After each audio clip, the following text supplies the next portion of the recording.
Hi everybody, my name is Shane. I'm the Director of Rehab over at Meridian Meadows.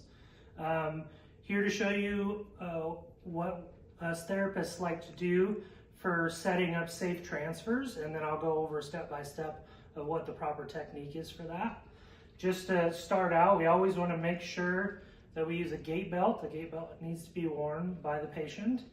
And anytime you're getting ready to prep for a transfer, you always want to make sure you have everything set up at the right angle and that you walk through the transfer technique step by step with the patient, because you want to make sure that the patient is aware of what's going on before you do it instead of as you're doing it. Okay, so I'll show you a technique that we like to do for a stand pivot transfer, going from one surface to another when a patient only requires one person to do it. So I will go ahead and demonstrate that with Grace. So Grace, what I'm going to have you do is I'm going to have you scoot to the edge of your seat if you can.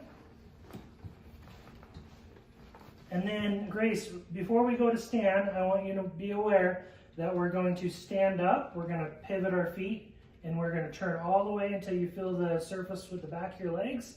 And then you're going to reach back with your hands and you're going to reach for that surface, okay? If you don't know what to do with your hands when you're standing, you can always grab the back of my elbows, okay? So we're going to go ahead and perform the transfer now. Okay, so I'm going to reach in, grab the gait belt. She's going to push up from the surface she's sitting from. 1, 2, 3, stand. Okay, and then we're going to pivot our feet. Then she's going to reach back and down nice and slow. Good. You always want to make sure that you have good body mechanics, that you're using your legs and not your back whenever you go to lift the patient.